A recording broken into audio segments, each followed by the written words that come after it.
Hello hello. हाँ, तो hello dear students, नमस्कार। हमारे YouTube channel SCC online classes में आपका स्वागत है। और जैसा कि आप सभी को पता है कि हमारे चैनल पर अभी 11th क्लास की एनसीईआरटी मैथ एनसीईआरटी फिजिक्स का सिलेबस कंटिन्यू चल रहा था। ठीक है, तो उसी की श्रृंखला को आगे बढ़ाते हुए आज से स्टार्ट करेंगे चैप्टर 4 समतल में गति। ठीक है ना। आपकी जो 2023 और 24 की जो न्यू बुक आई है एनसीईआरटी, उसमें आपका चैप्टर 3 होगा समतल में गति। लेकिन हम पहले जब नई बुक नहीं आई थी तब हम पहले से वीडियो डाल रहे हैं, पहले से सिलेबस करा रहे हैं। ठीक है, तो हमने पहला चैप्टर जो था भौतिक जगत या फिजिकल वर्ल्ड, वो हमने एक चैप्टर में कराया था, और दूसरे चैप्टर में मात्रा एवं मापन कराया था, और तीसरे चैप्टर में पढ़ाया था आपको सरल रेखा में गति। अब उतना सब कुछ ठीक है, बहुत ज्यादा वीडियो डल गए, उतना सब कुछ बदलना पड़ेगा। इस हिसाब से हमने सोचा कि मतलब हमारा जो चैप्टर का नाम रहेगा पुरानी बुक के हिसाब से रहेगा, और आप लोग जो चैप्टर का नाम डालोगे वो न्यू बुक के हिसाब से डालोगे। ठीक है ना। चैप्टर वही है, कुछ बदला नहीं है, लेकिन क्या है कि पहला चैप्टर फिजिकल वर्ल्ड था वो हट चुका है अब। ठीक है ना, एनसीईआरटी बुक में से हटा दिया है, इसलिए थोड़ा चैप्टर का नाम चेंज हो गया कि दो कौन ने एक बना दिया, और 3 चैप्टर को 2 बना दिया, 4 को 3, ऐसा एक चैप्टर पीछे हो गए। तो आपको इससे कोई प्रॉब्लम नहीं होनी चाहिए। ठीक है ना, पार्ट का नाम वही रहेगा, वही पढ़ेंगे। बस बात इतनी है कि आपकी बुक में 3 चैप्टर पे दिया गया समतल में गति, और हम अपने हिसाब से पढ़ा रहे हैं आपको चौथे चैप्टर में। तो चैप्टर 4, और चैप्टर 4 में हम पढ़ेंगे समतल में गति। तो चलिए हम स्टार्ट करते हैं। समतल में गति पढ़ने से पहले कुछ चीजों के बारे में पढ़ना होगा कि जैसे सदिश राशियां हैं, अदिश राशियां हैं। ठीक है ना, तो इन चीजों के बारे में पढ़ना होगा, क्योंकि इन चीजों की बहुत ही जरूरत पड़ती है। इसलिए आपके एनसीईआरटी सिलेबस में ये सदिश राशियां और अदिश राशियां फिजिक्स में जोड़ा गया है, ये काफी इंपॉर्टेंट है, तो इसको पढ़ना है। तो पहले हम शुरुआत करेंगे सदिश अदिश राशियों से, इसके बाद में फिर चैप्टर में आगे बढ़ेंगे। ठीक है, तो चलिए हम पहला देखेंगे। हमारा पहला टॉपिक आता है कि सदिश राशियां एवं अदिश राशियां कहते किसे हैं। ये सदिश और अदिश है क्या? ठीक है, सदिश राशियां और अदिश राशियां किसे कहते हैं, जरा उदाहरण से समझाइए। तो ऐसा कभी कभी पेपर में क्वेश्चन पूछा जाता है, तो हम जानेंगे। ठीक है, ये आपके लिए बिल्कुल नया चैप्टर है, नया टॉपिक है। आपने सदिश अदिश राशियां अभी 1 से लेकर 10th तक आपने पढ़ लिया है, कभी आपने नाम भी नहीं सुना होगा, ना कभी आपने पढ़ा है। लेकिन पहली बार आप क्लास 11th में आए हो ना? पहली बार। ऐसा कोई है जो दूसरी बार आया हो? नहीं, सभी लोग पहली बार क्लास 11th में आए हो। तो पहली बार में पहला टॉपिक नया होगा। ठीक है, सब हम नई नई चीज पढ़ेंगे। तो हम देखेंगे सबसे पहले कि सदिश राशियां कहते किसे हैं। क्या पढ़ेंगे? सदिशो राशियां। बड़े गौर से समझना, ध्यान से समझना। ठीक है, और इसमें इसी में पढ़ेंगे हम क्या? अदिश राशियां। अदिशो राशियां। ठीक है, सदिश राशियां और अदिश राशियां। सा, देखो यहां पे सदिश में देखें सा दिस, छोटा सा मतलब सा अलग और डिस माने होता है दिशा। सा मीन्स साथ में, डिस मीन्स दिशा, दिशा के साथ। मतलब ऐसी भौतिक राशि जिनका मापन करें तो मैं दिशा के साथ, जिनका मापन हम दिशा के साथ करेंगे वो क्या कहलाएंगी? सदिश राशि। अच्छा, भौतिक राशि तो आप जानते हो, मात्रा को मापन में भी हम पढ़ा चुके हैं। भौतिक राशियां किन्हें कहते हैं?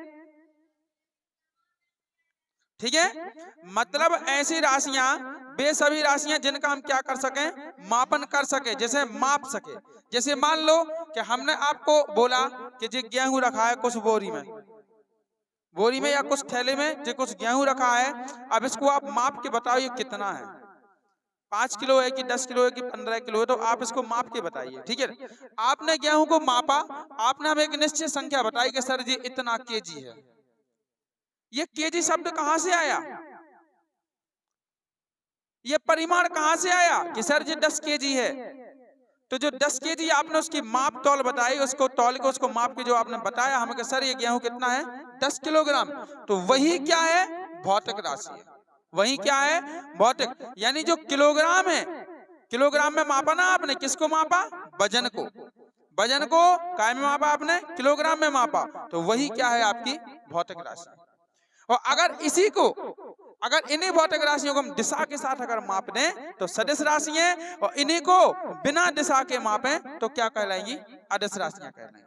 कुछ बात समझ में आई? मतलब ऐसी भौतिक राशियां जिनको व्यक्त करने के लिए, ऐसी भौतिक राशियां जिनको व्यक्त करने के लिए परिमाण के साथ साथ दिशा की आवश्यकता होती है। परिमाण के साथ साथ किसकी आवश्यकता होती है, दिशा की आवश्यकता होती है, वो सदिश राशियां कहलाती हैं। और वे भौतिक राशियां जिनको व्यक्त करने के लिए या जिनका मापन करने के लिए केवल परिमाण की आवश्यकता होती है, दिशा की नहीं। केवल परिमाण की आवश्यकता होती है, दिशा की नहीं, क्या कहलाती हैं, अदिश राशियां कहलाती। आ और दिश यानी बिना दिशा के। जैसे हम कुछ अंतर समझ, हम सदिश की बात, जैसे अदिश की बात करें, हमने कहा कि भैया आप क्या तौलो, द्रव्यमान तौलो। आप द्रव्यमान बताइए, किसी वस्तु का द्रव्यमान कितना है। आपने कहा सर जी 5 kg। कितना है, 5 kg। तो हमें ये बताइए कि जब आपने किसी वस्तु का द्रव्यमान मापा, आपने बताया 5 kg है, तो क्या आपने ये देखा कि हमें द्रव्यमान किस दिशा में मापना है? बताइए, क्या आपको किसी वस्तु का वजन मापने के लिए दिशा की आवश्यकता हुई? नहीं हुई ना, दिशा की आवश्यकता नहीं हुई। इसलिए हम क्या कहेंगे कि इनको व्यक्त करने के लिए हमें दिशा की आवश्यकता नहीं पड़ी, केवल काय की आवश्यकता पड़ी, परिमाण की। यानी उसका संख्यात्मक मान ही क्या कहलाता है, परिमाण कहलाता है। किसी वस्तु का, किसी भौतिक राशि का संख्यात्मक मान क्या कहलाता है, उसका परिमाण कहलाता है। तो हमें केवल इसको, द्रव्यमान को मापने के लिए परिमाण की आवश्यकता पड़ी, दिशा की नहीं। इसलिए ये कौन सी राशि हो जाएगी, अदिश राशि हो जाएगी। और यहीं पे अगर आपसे कहा जाए, आपसे कहा जाए कि जैसे मान लो वेग है, क्या है, वेग। बताइए इसका वेग, कोई मतलब कोई वस्तु है और वो गतिमान है, क्या है, वो गतिमान है, तो बताइए उसका वेग कितना है। तो आपने कहा सर उसका वेग है 5 मीटर प्रति सेकंड। क्या है, 5 मीटर प्रति सेकंड, 5 मीटर प्रति सेकंड वेग है। तो क्या इतना बताने से काम चल जाएगा? नहीं। क्या इतना बताने से काम चल जाएगा? नहीं। क्यों? क्योंकि वेग है, जब वस्तु जब वस्तु गति कर रही है, यदि कोई वस्तु गति करती है तो कोई ना कोई दिशा भी तो होगी। किस दिशा में कर रही गति? पूर्व में कर रही कि पश्चिम में कर रही कि उत्तर में कर रही कि दक्षिण में कि नीचे के ऊपर, कहाँ जा रही वस्तु? वस्तु गति कहाँ कर रही? आपको दिशा बतानी पड़ेगी कि नहीं बतानी पड़ेगी कि सर वेग है 5 मीटर प्रति सेकंड। उन्होंने कहा किस दिशा में? आप बोलोगे पूर्व दिशा में। कहाँ गति कर रही? पूर्व दिशा में। अब आप सोचो जरा, इसके लिए हमने दिशा की बात नहीं की किसी ने, लेकिन इसके लिए दिशा पूछ रहे, तो दिशा के साथ इसका मान बताओ, इसका परिमाण दिशा के साथ बताओ। तो फिर ये कौन सी राशि हो गई? सदिश। और ऊपर वाली कौन सी हो गई? अदिश। चीजें समझ में आई कि नहीं? यानी सदिश राशियां, सुनो, जैसे मान लो कि हमने कहा विस्थापन। क्या बोला हमने? विस्थापन। आपने कहा कि भाई साहब विस्थापन हुआ है, किसी वस्तु में क्या हुआ है? विस्थापन हुआ है। हमने कहा किस दिशा में हुआ है गुरु? दिशा बताइए, किस दिशा में हुआ है? तो हमने दिशा पूछ ली कि नहीं? तो आपको दिशा बतानी पड़ेगी। तो आपने दिशा बता दी, समझ लीजिए कौन सी राशि है? सदिश। जैसे और देखिए, विस्थापन के बाद हमने बोला वेग, तो वेग के लिए दिशा की आवश्यकता होगी कि नहीं? हमने बोला भैया त्वरण। क्या बोला? त्वरण। तो त्वरण आपको पता है, त्वरण के लिए भी तो दिशा होती है। त्वरण के लिए क्या होती है? दिशा। क्यों? क्योंकि त्वरण भी तो 2 प्रकार की होती है, एक धनात्मक त्वरण, एक ऋणात्मक त्वरण और एक शून्य त्वरण। तीन हो सकती है। जो वस्तु में त्वरण उत्पन्न हुआ वो किस दिशा में हुआ? तो त्वरण भी क्या है? एक सदिश राशि है। जैसे हमने कहा बल, आपने बल लगाया, आपने फोर्स लगाया, 5 न्यूटन का बल लगा दिया। सर मैं 5 न्यूटन का बल लगा के आया हूं, वैसा वैसा नहीं समझा करे हमें, ठीक है? अरे भैया बल लगा के आया, ये तो बताओ किस दिशा में लगाया, ठीक है ना? पूर्व में लगाया कि पश्चिम में लगाया कि उत्तर में कि दक्षिण में कि नीचे के ऊपर, कहाँ लगाया आपने बल? तो बल की दिशा बतानी पड़ेगी कि नहीं बतानी पड़ेगी? नीचे लगाओगे नीचे बतानी पड़ेगी, ऊपर लगाओगे ऊपर बतानी पड़ेगी, दाएं बाएं लगाओगे दाएं बाएं बतानी पड़ेगी। मतलब दिशा चाहिए कि नहीं? परिमाण के साथ साथ क्या चाहिए आपको? दिशा चाहिए। तो ऐसी बार राशि क्या कहलाएगी? आपकी सदिश राशि कहलाएगी। और भी ले सकते हो आप, जैसे हमने कहा संवेग, क्या बोला हमने? संवेग। तो बताइए संवेग आप जानते हो संवेग का फॉर्मूला क्या होता है? द्रव्यमान गुणे वेग। संवेग बराबर क्या होता है? द्रव्यमान गुणे वेग। संवेग P बराबर होता है बेटा m इंटू v। और आपको पता है द्रव्यमान अदिश राशि, लेकिन वेग क्या है? सदिश राशि है। वेग सदिश राशि है। जब अदिश राशि का सदिश राशि के साथ गुणा करोगे तो सदिश ही तो प्राप्त होगा। जब इसमें एक राशि सदिश है और उसका अदिश के साथ गुणा कर रहे हैं तो वो भी क्या होगी? आपको सदिश ही प्राप्त होगी। क्लियर है? तो संवेग भी क्या है? सदिश राशि। और ऐसी बहुत सी चीजें आप ले सकते हो सदिश राशियों में। तो बताइए क्या आपको ये परिभाषा समझ में आई? सदिश राशि किसे कहते हैं? वे सभी भौतिक राशियां जिनको व्यक्त करने के लिए परिमाण के साथ साथ दिशा की भी आवश्यकता होती है, क्या कहलाती है? सदिश। याद करते जाओ सीधे, वे भौतिक राशियां जिनको व्यक्त करने के लिए परिमाण के साथ साथ दिशाओं की आवश्यकता होती है, उसे हम क्या कहते हैं? अब देखो जरा, जैसे मान लो कि हमने बोला कि वेग, हमने क्या बोला? वेग। वेग क्या है? एक सदिश राशि है। तो वेग को तुम लिखोगे कैसे? वेग को v से प्रदर्शित करते, लेकिन सदिश है तो ऊपर आपको वेक्टर का चिन्ह लगाना पड़ेगा। क्या लगाना पड़ेगा? वेक्टर का चिन्ह। जहां जहां भी आप सदिश राशियों को लिखोगे वेक्टर का चिन्ह लगाना पड़ेगा। जैसे हमने बोला बल, बल क्या सदिश राशि है? आपको पता है बल को हम कैसे दर्शाते हैं? F से दर्शाते हैं, लेकिन ऊपर क्या लगाना पड़ेगा हमें? वेक्टर। ये हो जाएगा सदिश राशि। वेक्टर लगाओगे सदिश कहलाएगा और नहीं लगाओगे तो अदिश कहलाएगा। ठीक? क्या इतनी बात समझ में आई? हमने कहा त्वरण, त्वरण को हम ए से प्रदर्शित करते हैं, ऊपर क्या लगाना पड़ेगा? वेक्टर। हमने कहा संवेग, संवेग को P से दर्शाते हैं, ऊपर क्या लगाना पड़ेगा? वेक्टर। हमने कहा विस्थापन, विस्थापन को S से दर्शाते हैं, ऊपर क्या लगाना पड़ेगा? समझ में आ रही? किसी को कोई दिक्कत है? यही हम अदिश राशियों की बात करें, अदिश राशियां किसे कहते हैं? तो वे राशियां जिनको व्यक्त करने के लिए हमें केवल परिमाण की आवश्यकता होती है, दिशा की नहीं। क्या कहलाती हैं? अदिश राशियां। वे राशियां जिनको व्यक्त करने के लिए केवल हमें परिमाण की आवश्यकता होती है, दिशा की नहीं, क्या कहलाती है? अदिश राशियां। जैसे एग्जाम्पल की बात करें तो जैसे हमने क्या बोला? द्रव्यमान। द्रव्यमान मीन्स क्या होता है? वजन। बताइए किसी वस्तु का वजन तौलने के लिए आपको दिशा चाहिए क्या? नहीं चाहिए पड़ती है ना? द्रव्यमान के बाद जैसे हमने कहा लंबाई, लंबाई क्या? दूरी, दूरी। जैसे हमने क्या कहा? दूरी। अब आपको किसी वस्तु की दूरी मापना है, ठीक है ना? आपको दूरी मापना, दूरी के लिए क्या? दिशा की आवश्यकता चाहिए। दूरी तो आप कहीं भी माप सकते हो, उल्टी सीधी कहीं भी, ठीक है ना? दूरी के बाद जैसे मान लो हमने बोला चाल, क्या बोला हमने? चाल।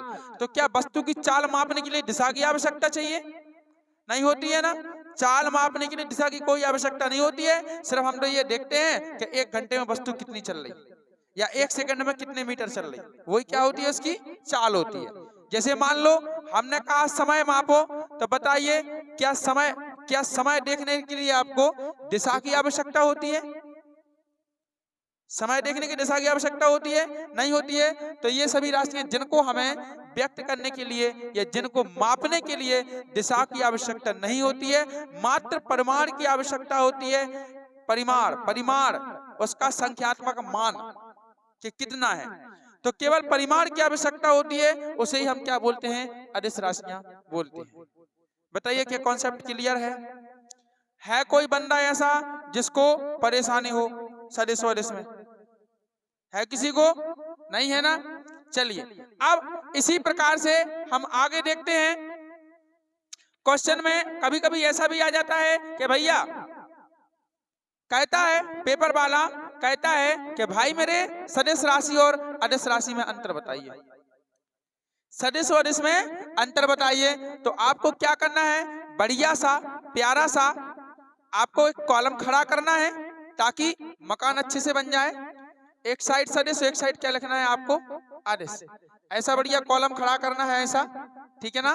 उसको हम समझाते हैं, ये मत सोचना कि हम लिखवाएंगे नहीं, मात्र समझाएंगे। हम आपको कॉलम खड़ा करके बता रहे हैं कि ऐसा किया जाता है, ठीक है।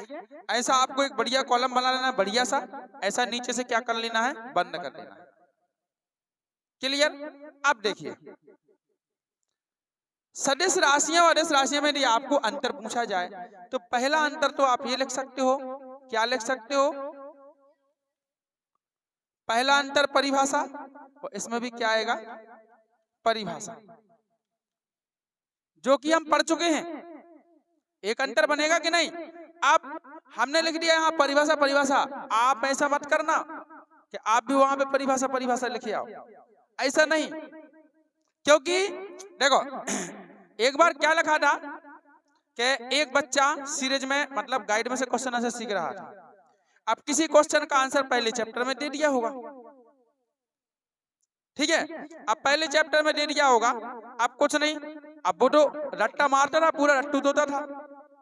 उसने उसका आंसर पढ़ा, उसमें लिखा था इस प्रश्न का उत्तर चैप्टर 1 के पृष्ठ क्रमांक इतने पर देखें। उसने रट लिया। अब भाग की बात कि वही क्वेश्चन कहाँ आ गया, पेपर में आ गया। तो उसको आंसर रटाया था, तो उसने भी पेपर में लिख दिया कि इस प्रश्न का उत्तर चैप्टर 1 के प्रश्न क्रमांक मतलब पृष्ठ क्रमांक इतने पर देखें। उसने लिख दिया। अब बस वो लिख के आ गया हंसता हुआ, हमारा पेपर पूरा गया है, पूरे क्वेश्चन सही से गए। भैया जब कॉपी चेक हुई, उन्होंने देखा तो वे तो सिर पकड़ के रह गए कि आप कहां से ले आए हम वो चैप्टर 1, कहां से ले आए वो पृष्ठ क्रमांक जी के रहे इतने पर देखें। समझे। तो कहने का मतलब कि कुछ ऐसे नकलची बंदर होते हैं, कुछ। तो इसलिए आपको नकल नहीं करना है। परिभाषा का मतलब ये है कि जो हमने बोला है सिर्फ आपको उसको लिखना है, ठीक है ना। आप सदिश राशियों में क्या लिखोगे, नंबर 1 पे, वे सभी भौतिक राशियां जिनको व्यक्त करने के लिए परिमाण के साथ साथ दिशा की भी आवश्यकता होती है, उन्हें क्या कहते हैं हम, सदिश राशियां। वहीं पे अदिश में क्या लिखोगे, वे सभी भौतिक राशियां जिनको व्यक्त करने के लिए केवल परिमाण की आवश्यकता होती है, दिशा की नहीं, अदिश राशियां कहलाती है। क्या बताइए, पहला अंतर आपको समझ में आता है, ठीक है। पहला अंतर समझ में आता है तो देखिएगा दूसरा अंतर। दूसरे में बेटा इसकी एक क्वालिटी होती है कि सदिश राशियों को व्यक्त करने के लिए आप मतलब कैसे व्यक्त करते हैं, इसको अंतर में आप बता सकते हो कि सदिश राशियों को व्यक्त करने के लिए अंग्रेजी के कैपिटल अक्षर मतलब अंग्रेजी वर्णमाला का अच्छा बड़ा अक्षर उसको मोटा बनाओ, ठीक है ना। और या फिर अगर आप छोटा अक्षर लिख रहे हैं तो उसके ऊपर तीर का क्या लगा दो, चिन्ह लगा दो। नहीं तो अगर इतने सब में नहीं पढ़ना है तो आपको यह लिखना है कि इनको व्यक्त करने के लिए अंग्रेजी वर्णमाला के अक्षरों के ऊपर तीर का चिन्ह लगाकर व्यक्त किया जाता है। समझ में आ गई। इन्हें व्यक्त करने के लिए अंग्रेजी वर्णमाला के अक्षर के ऊपर तीर का चिन्ह लगाकर व्यक्त किया जाता है। जैसा भी हमने बताया ना सदिश राशियों में, जैसा हमने कहा बेग है तो बेग को क्या करेंगे, बेग लिखेंगे और भी पे क्या लगाएंगे, वेक्टर। तो अंग्रेजी वर्णमाला का अक्षर है, इस पे क्या लगा दिया, तीर का चिन्ह लगा दिया, ठीक है ना। तो अंग्रेजी वर्णमाला के अक्षरों के ऊपर तीर लगाकर इनको दर्शाया जाता है, किनको, सदिश राशि। और अदिश की बात करें तो अदिश राशियों को अंग्रेजी वर्णमाला के साधारण अक्षर द्वारा क्या किया जाता है, व्यक्त किया जाता है या दर्शाया जाता है, अंग्रेजी के साधारण अक्षर द्वारा, ठीक है। सिंपल अक्षर लिख दो, अदिश को व्यक्त करने के लिए कोई तीर की जरूरत नहीं है, तीर नहीं लगाया जाता है। समझ में आ गई कि नहीं आ गई। तो आपका जो दूसरा अंतर बन जाएगा, क्या बन जाएगा, इन्हें मतलब इन राशियों को अंग्रेजी वर्णमाला के अक्षर के मोटे अक्षर या उस अक्षर के ऊपर तीर का चिन्ह लगाकर दर्शाया जाता है और इन राशियों को अंग्रेजी वर्णमाला के साधारण अक्षर द्वारा दर्शाया जाता है। दो अंतर हो गए। अब तीसरे अंतर में हम क्या लिखेंगे, देखिए तीसरे में अगर सदिश राशियों का तुम्हें जोड़ घटाना गुणा या भाग करना है ना तो इनको साधारण बीजगणितीय विधि द्वारा नहीं किया जाता है। इसके लिए ना एक अलग से कॉन्सेप्ट होता है। सदिश राशियों को जोड़ने घटाने गुणा भाग करने के लिए मतलब सदिश राशियों का जोड़ घटाना गुणा एक अलग विधि के द्वारा किया जाता है, उस विधि को भी हम इसी चैप्टर में पढ़ेंगे, ठीक है। और अदिश राशियां हैं, इनको इनका जोड़ घटाना गुणा साधारण मतलब साधारण बीजगणितीय विधि द्वारा किया जाता है। साधारण जैसा हम करते हैं जोड़ते घटाते हैं वैसे ही उनको भी जोड़ा घटाया जाता है, ठीक है। लेकिन इनके लिए एक विशेष विधि का उपयोग किया जाता है, ठीक है ना। तो हम इसमें क्या लिखेंगे, सदिश राशियों का जोड़ घटाना गुणा साधारण बीजगणितीय विधि द्वारा ज्ञात नहीं किया जा सकता है। और इसको लिखेंगे अदिश राशियों का जोड़ घटाना या गुणा साधारण बीजगणितीय विधि द्वारा ज्ञात किया जा सकता है। इन्हें अपन साधारण बीजगणितीय विधि द्वारा जोड़ सकते हैं, घटा सकते हैं, गुणा कर सकते हैं, लेकिन इन्हें साधारण बीजगणितीय विधि द्वारा ना तो जोड़ सकते, ना घटा सकते और ना ही हम गुणा कर सकते। ये ध्यान रखना है। समझ में आ रही सदिश वदिश में, ठीक है ना। तो आप देख लेना इस चैप्टर में जब जब भी हम अदिश राशियां लेंगे उसको सिंपल विधि से जोड़ेंगे, घटाएंगे, गुणा करेंगे। लेकिन जब भी दो सदिश राशियां लेंगे तो दो सदिश राशियों के लिए एक अलग से हम नियम का उपयोग करेंगे, ठीक है। इस चीज को आपको देखना है। तो आपके 3 अंतर हो गए। चौथा अंतर देखिए, चौथे में आप जी लिख सकते हो कि दो सदिशों का गुणन। अगर तुम दो सदिश राशियों को क्या कर रहे, दो सदिश राशियों का यदि आप गुणा कर रहे, क्या कर रहे, गुणा कर रहे, तो आपको सदिश राशि ही प्राप्त होगी। क्या होगी, सदिश राशि ही प्राप्त होगी। लेकिन अगर आप दो अदिश राशियों का गुणा कर रहे, क्या कर रहे, दो अदिश राशियों का गुणा कर रहे, तो आपको सदिश भी मिल सकता है और अदिश भी मिल सकता है, दोनों, ठीक है। आप यदि दो अदिश राशियों का गुणा कर रहे, सॉरी उल्टा बोल रहा है, एक मिनट। यदि आप दो सदिश राशियों का सदिश गुणन कर रहे, अगर दो सदिश राशियों का सदिश गुणन कर रहे तो आपको सदिश राशि ही प्राप्त होगी। और यदि आप यहाँ पे दो सदिशों का अदिश गुणा कर रहे तो आपको अदिश एवं सदिश दोनों राशियां प्राप्त होंगी। नहीं, थोड़ा हम बीच में एक दो अक्षर खा रहे थे, ठीक है। यानी कहने का मतलब है कि देखो सदिश, जैसे मान लो दो सदिश राशियां, देखो कितनी है, थोड़ा हम बेसिक सा बताए दे रहे मोटा मोटे तौर पे कि मान लो एक सदिश राशि क्या है आपकी ए वेक्टर, ठीक है, और दूसरी सदिश राशि क्या है आपकी बी वेक्टर। एक सदिश राशि देखो कॉमा लगा है जी, है, एक सदिश राशि है ए वेक्टर और एक सदिश राशि है क्या है आपकी बी वेक्टर। अब इनके दो प्रकार से गुणा होते हैं। गुणा कितने प्रकार से होंगे, दो प्रकार से। एक तो होगा दो सदिशों का सदिश गुणन, एक क्या होगा दो सदिशों का सदिश गुणन जिसे बोलते हैं क्रॉस वेक्टर। क्या बोलते हैं, क्रॉस वेक्टर। और एक होगा दो सदिशों का अदिश गुणन जिसे बोलेंगे डॉट वेक्टर। क्या बोलेंगे, डॉट। यानी देखो हमने कहा ए वेक्टर क्रॉस बी वेक्टर, ए वेक्टर क्रॉस बी वेक्टर, तो जे क्या है, जे है आपका सदिश गुणन। क्या है जे, सदिश गुणन है जे, ठीक है ना।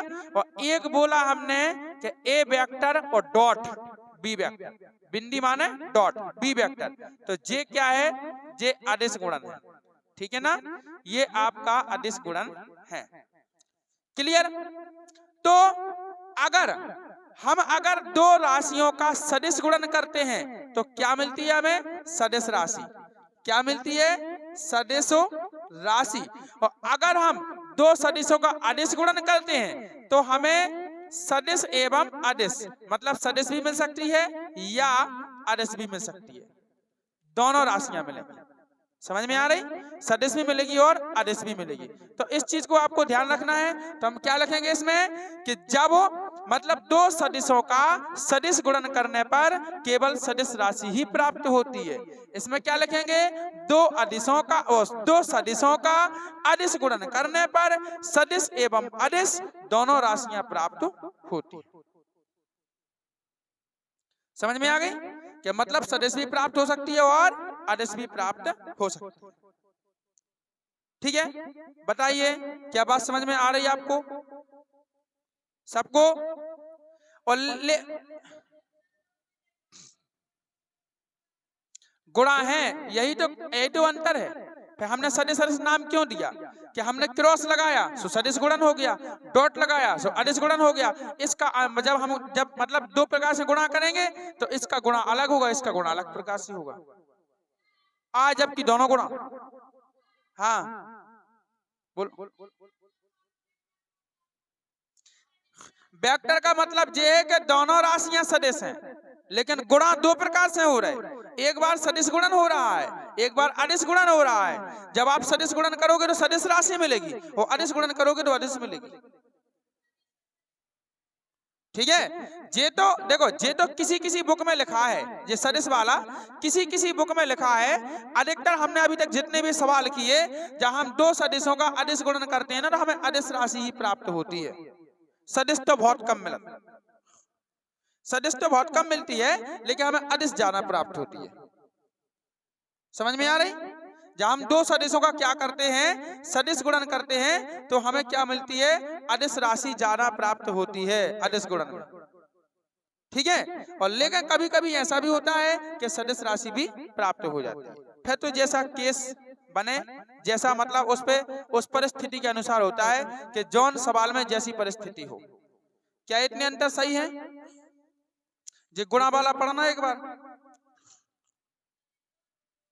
नहीं एक और अलग से गुणा हो जाए इसी में अपने रजिस्टर में।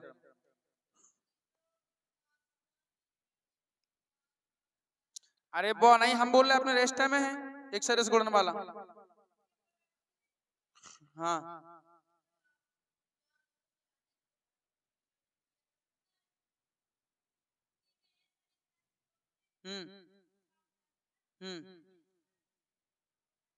दो सदिशों का गुणनफल। हाँ हाँ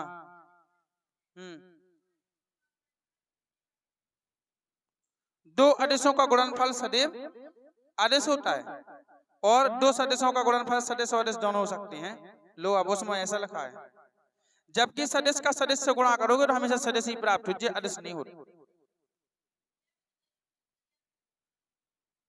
उसमें क्या लिखो, वही पॉइंट पढ़ो ना जो हम बोल रहे, जो हमने पढ़ो। अरे फिर जोड़ना घटाना वाला नहीं, गुणा वाला बोलो।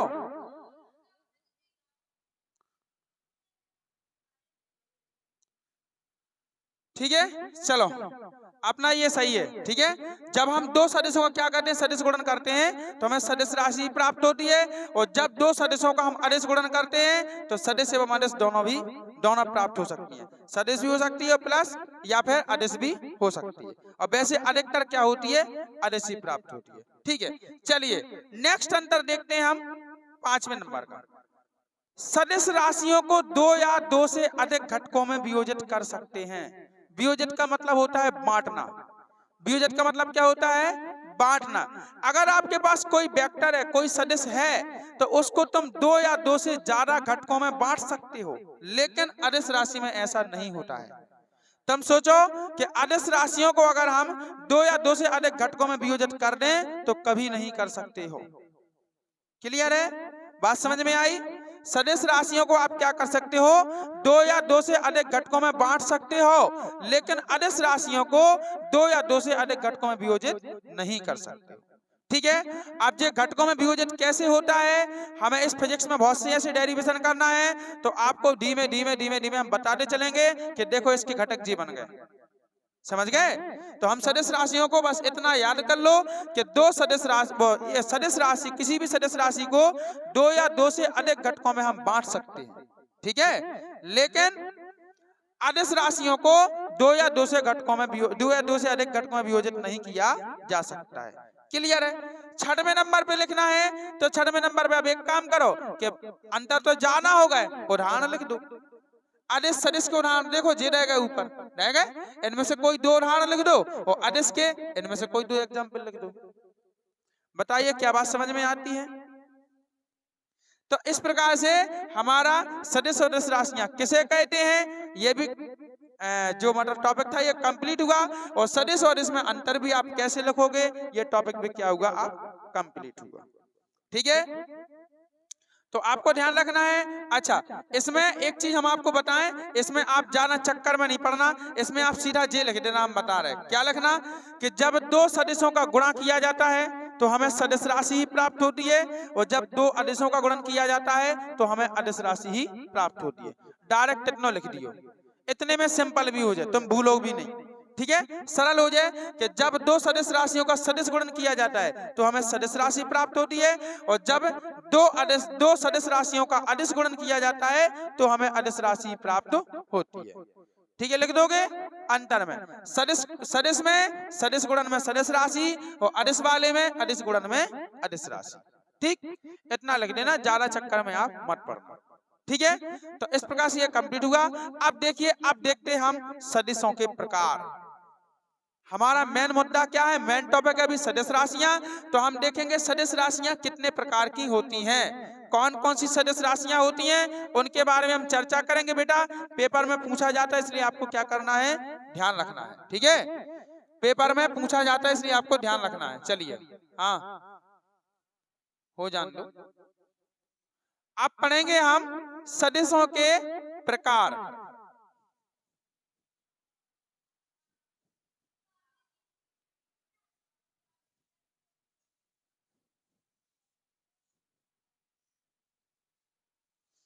देखिए, आप पढ़ेंगे बेटा हम सदिशों के प्रकार, हमारा टॉपिक रहेगा सदिशों के प्रकार।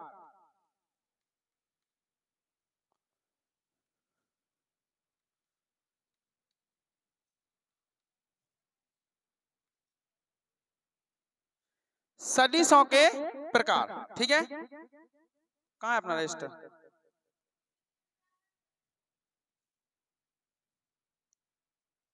तो देखिए सदिशों के प्रकार में इंपोर्टेंट, मतलब वैसे तो सदिश राशियों के बहुत सारे प्रकार होते हैं, लेकिन जो इंपोर्टेंट है ना, जो मोस्ट है, अपन मोस्ट प्रकार देखेंगे, बाकी तो बहुत सारे प्रकार होते हैं, तो ज्यादा नहीं पढ़ना है अपन को, है ना।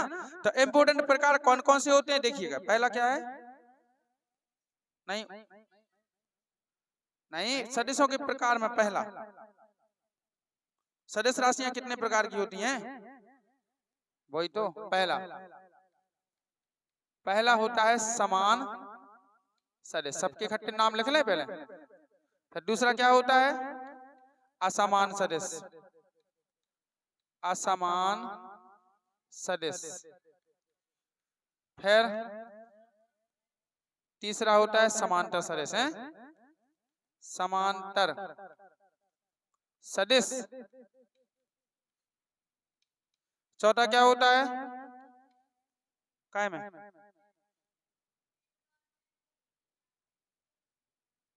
उसकी आगे देखो,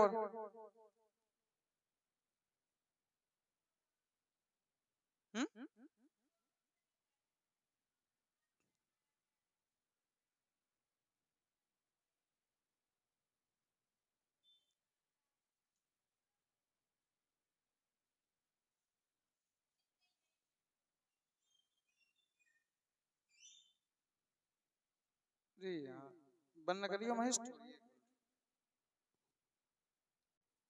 हेलो, आ रही स्लाइड? हाँ तो देखो, तो देखिए जी हम सदिशों के जो प्रकार हैं, कुछ इंपोर्टेंट प्रकार पढ़ेंगे। इंपोर्टेंट हमने इसमें 5 प्रकार ले लिए हैं, ठीक है ना, और 2-3 प्रकार और इंपोर्टेंट जिनको हम क्या करेंगे अगली वीडियो में बताएंगे, क्योंकि वो काफी लंबे हैं, उनको समझाना जरूरी है। ठीक है, तो इसलिए वीडियो ज्यादा लंबा ना हो जाए, इसलिए हमने इसमें 5 प्रकार लेके चल रहे हैं। और जो अगले सदिश होंगे, मतलब 2 सदिश और है इंपोर्टेंट, स्थिति सदिश और विस्थापन सदिश, उनको हम नेक्स्ट वीडियो में लेके आएंगे। ठीक है ना, तो इसमें देखिए हमने पहला प्रकार लिया है समान सदिश, दूसरा है असमान सदिश या विपरीत सदिश, या इसको हम ऋणात्मक सदिश भी बोलते हैं, और तीसरा है हमारा समांतर सदिश, चौथा है एकांक सदिश, और पांचवा है हमारा शून्य सदिश। इस प्रकार से इंपोर्टेंट हमने 5 प्रकार लेके चल रहे सदिशों के, ठीक है ना, और बाकी जो 2 प्रकार हैं उनको हम नेक्स्ट वीडियो में आपको समझा देंगे अलग से। ठीक है, तो चलिए देखिए हम पहले देखते हैं कि समान सदिश कहते किसे हैं। क्या है समान सदिश की डेफिनेशन? समान सदिश एक ऐसे सदिश कहलाते हैं, जैसे मान लो आपके पास 2 वेक्टर हैं, कितने वेक्टर हैं, 2, आपके पास 2 सदिश हैं जिनके परिमाण भी बराबर हैं और दिशाएं भी क्या है, समान है। परिमाण भी बराबर और दिशाएं भी क्या है, समान है। ऐसे सदिश क्या कहलाते हैं, समान सदिश कहलाते हैं। देखिएगा, जैसे हम आपको एग्जाम्पल थ्रू बताएं कि हमारे पास एक लेंथ ली हमने ये, ठीक है, ये एक तो आपके पास ये सदिश हो गया, और दूसरी लेंथ हमने एक और ले ली, और ये आपका ये सदिश हो गया। ठीक है। इस सदिश का कितना है, यह है आपका ए वेक्टर, ये सदिश कितना है ए वेक्टर, और इस सदिश को क्या मान रहे हैं हम, बी वेक्टर। जी हमारे पास दो सदिश है, कितने सदिश हैं, दो, एक तो ए सदिश है ए वेक्टर है, और दूसरा क्या हमारा बी वेक्टर। तो इनकी दिशाएं देखो, दिशाएं एक ही दिशा में है, दिशाएं समान है। ऐसा नहीं है कि इसकी दिशा ऊपर हो इसकी दिशा नीचे हो, ऐसा नहीं है, दिशाएं समान है और इनके परिमाण भी कैसे हैं, बराबर है।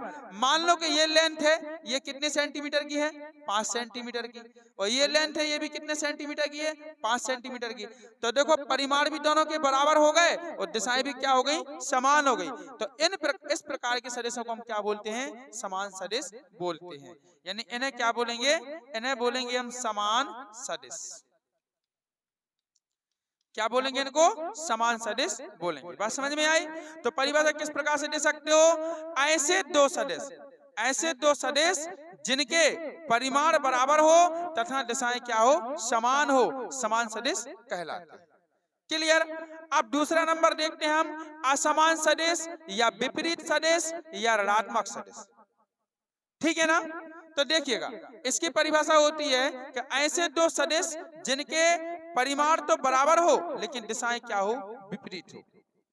परिमाण बराबर हो लेकिन दिशाएं कैसी हो, विपरीत हो, असमान सदिश कहलाते हैं। देखिएगा जैसे मान लो कि हमने क्या किया, हमने एक सदिश ये ले लिया, ये हो गया ए वेक्टर, इसकी दिशा कहाँ है, ऊपर, ठीक है, इसको क्या मान लिया हमने, ए वेक्टर।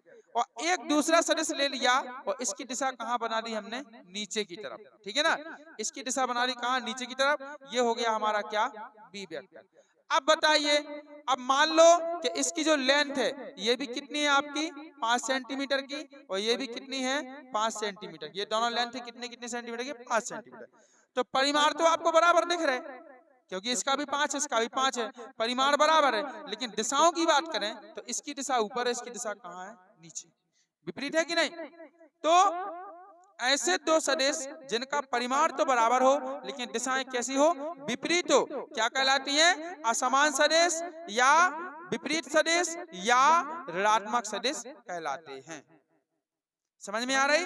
अगर इनको हमें लिखना पड़ेगा तो पता है हम कैसे लिखेंगे। जैसे ए वेक्टर की दिशा कहाँ है, ऊपर है, ए वेक्टर की दिशा कहाँ है, ऊपर है, तो ए वेक्टर बराबर, अब बी, चूंकि परिमाण में दोनों बराबर हैं, परिमाण में कैसे हैं, बराबर हैं, तो ए वेक्टर बराबर हम बी वेक्टर तो लिखेंगे लेकिन बी वेक्टर की दिशा विपरीत है इसलिए बी पे क्या लगा देंगे, माइनस का चिन्ह। ये ध्यान रखना है, जिसकी दिशा विपरीत होवे उसके ऊपर काय का चिन्ह लगाते हैं, माइनस का। तो ए वेक्टर बराबर माइनस बी वेक्टर हम इसको लिख सकते हैं। तो ये कौन सा सदिश है हमारा, असमान सदिश। कौन सा सदिश है बेटा, असमान सदिश। चलिए अगला देखते हैं, तीसरे नंबर का समांतर सदिश।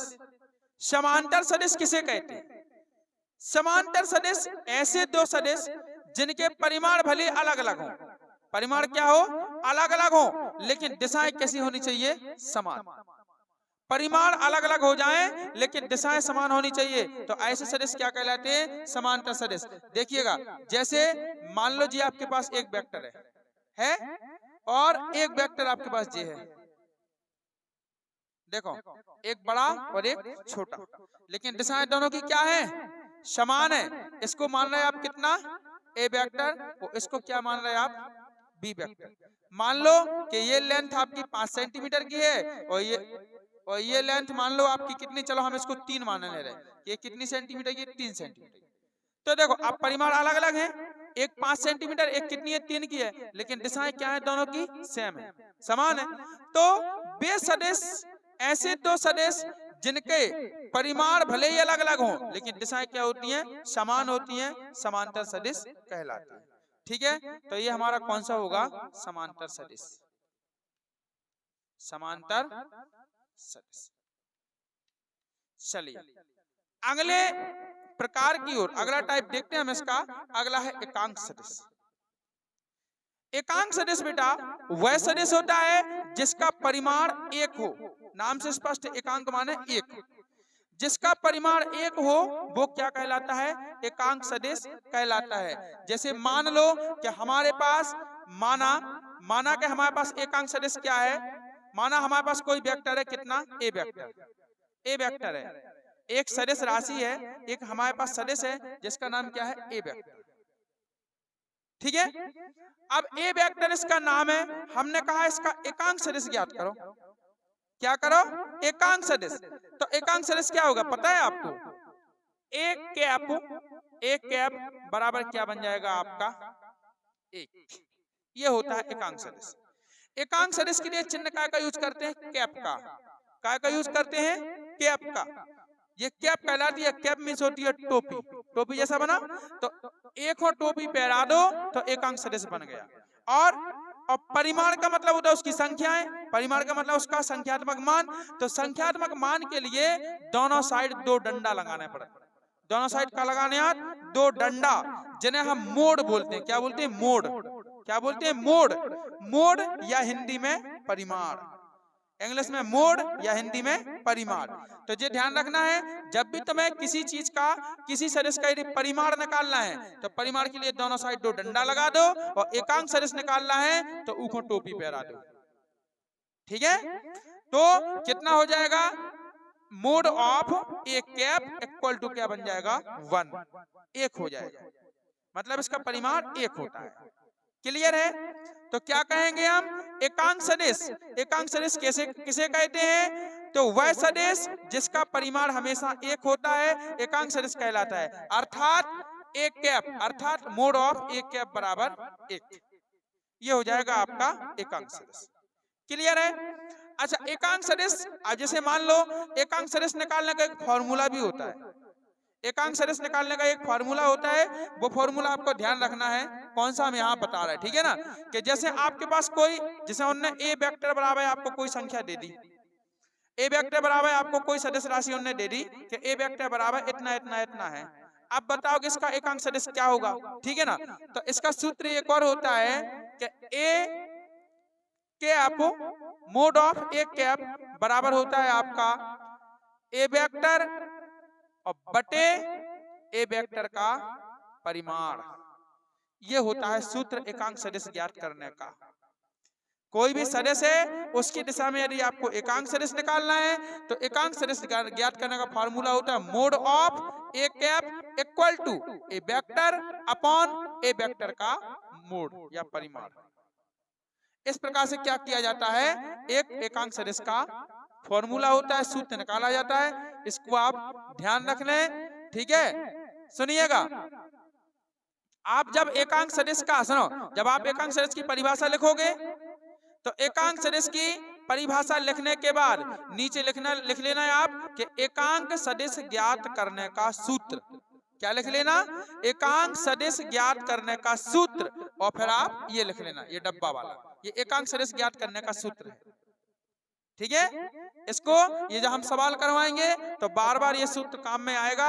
हम आपको सब कुछ निकालना सिखाएंगे कि परिमाण कैसे निकाला जाता है और एकांक सदिश भी कैसे निकाला जाता है, हम आपको निकालना बताएंगे। ठीक है, अभी यहाँ पे सिर्फ आप परिभाषाएं पढ़ लो, इनके सूत्र पढ़ लो, बाकी हम कुछ न्यूमेरिकल लेके आएंगे, उसमें हम सब कुछ निकाल के बताएंगे आपको। ठीक है, क्लियर है बात।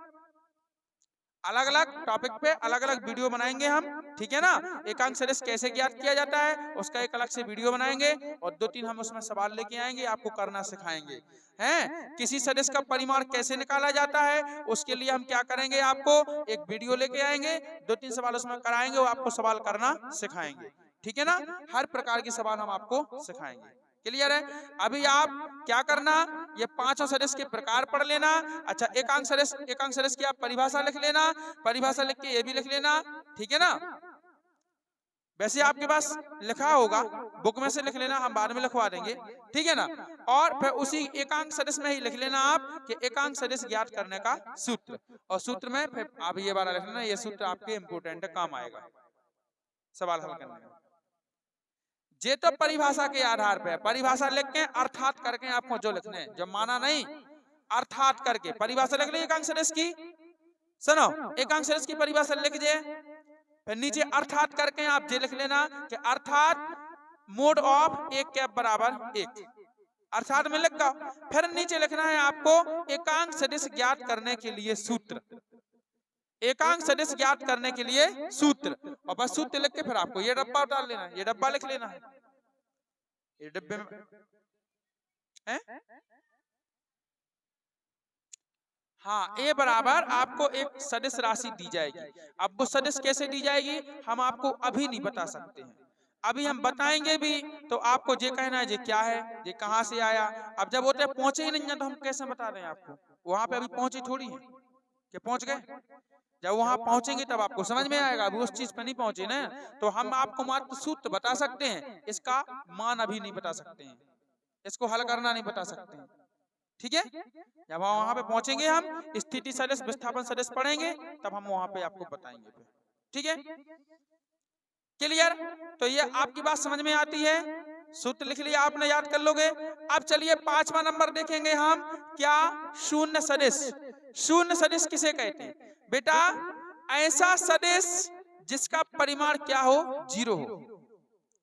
ऐसा सदिश जिसका परिमाण शून्य हो क्या कहलाता है? शून्य सदिश कहलाता है। यानी जैसे मान लो कि आपके पास कोई वेक्टर है, ठीक है ना, मान लो आपके पास कोई वेक्टर है, सीधी बात है, शून्य सदिश का परिमाण क्या होता है? शून्य होता है। जैसे मान लो कि आपके पास कोई ए वेक्टर है, मान लो ए वेक्टर है आपके पास, और अगर इसका परिमाण क्या बन जाए? 0 बन जाए, तो ये क्या कहलाएगा? शून्य सदिश।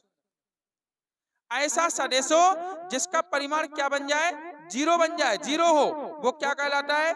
शून्य सदिश कहलाता है। तो मान लो कि हमारे पास कोई वेक्टर ए है, अब इसका परिमाण क्या है? 0 है, तो ये क्या कहलाएगा? हमारा शून्य सदिश कहलाएगा। क्या कहलाएगा? शून्य सदिश। क्लियर है? तो बताइए क्या आपको सदिश राशियों के प्रकार समझ में आ गए? इसमें किसी को कोई डाउट हो, कोई को किसी दिक्कत है किसी प्रकार की, तो पूछ लो, क्योंकि आगे हम अगले टॉपिक पे मूव कर जाएंगे तो रिटर्न होके हम यहाँ पे नहीं आएंगे वापस, हम वापस नहीं आ पाएंगे इस टॉपिक पे। इसलिए आप अभी पूछ लो हमसे, कुछ पूछना हो यदि तो बोलो। फिर बस यदि आप कहीं भूल भी रहे, कहीं भी आपको कुछ समझ में नहीं आ रहा, तो आपको फिर ये वीडियो डल जाएगी यूट्यूब पे, तो वीडियो आपको देखनी पड़ेगी दोबारा से वीडियो देखनी पड़ेगी, तभी समझ में आएगा, वरना नहीं आएगा। तो अभी पूछ लो जो भी पूछना हो, अभी हाल का हाल है। किसी को कोई डाउट नहीं है ना? तो बच्चों आज हमने इस क्लास के माध्यम से क्या क्या पढ़ा कि सदिश राशियां और अदिश राशियां किसे कहते हैं, इनकी परिभाषा और हार सहित। फिर हमने क्या देखा कि सदिश सदिश में क्यों अंतर आता है, तो हम कैसे लिखते हैं उसको, ठीक है ना। और फिर हमने क्या देखा कि सदिश राशियां कितने प्रकार की होती हैं, तो कुछ उसके वैसे प्रकार तो होते हैं 14, 15, 20 कई प्रकार हो सकते हैं, लेकिन इम्पोर्टेंट हमने कितने प्रकार पढ़े? अभी इसमें 5 प्रकार इम्पोर्टेंट पढ़े हैं।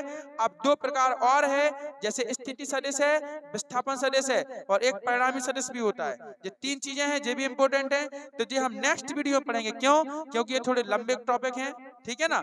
अगर हम इसको भी इसी वीडियो में समझाए तो ये 1 घंटे से ऊपर की हो जाएगी, जो बच्चे देखते नहीं है, ठीक है ना। आप लोगों को देखने में दिक्कत होती है, परेशानी होती है, इसलिए उन 3 सदस्यों को हम अगले में बताएंगे, अगले वीडियो में, ठीक है। तो इस प्रकार से यदि आपको वीडियो पसंद आया हो तो वीडियो को लाइक करें, शेयर करें और कमेंट करके जरूर बताएं। हाँ, हमारे चैनल को सब्सक्राइब करें एवं बेल आइकन प्रेस करके ऑल पर क्लिक कर दें, ताकि आगे आने वाले सभी वीडियो की नोटिफिकेशन आप तक पहुंचते रहे। तो मिलते हैं बच्चों नए वीडियो में नए टॉपिक के साथ, तब तक के लिए बाय, जय हिंद, वंदे मातरम।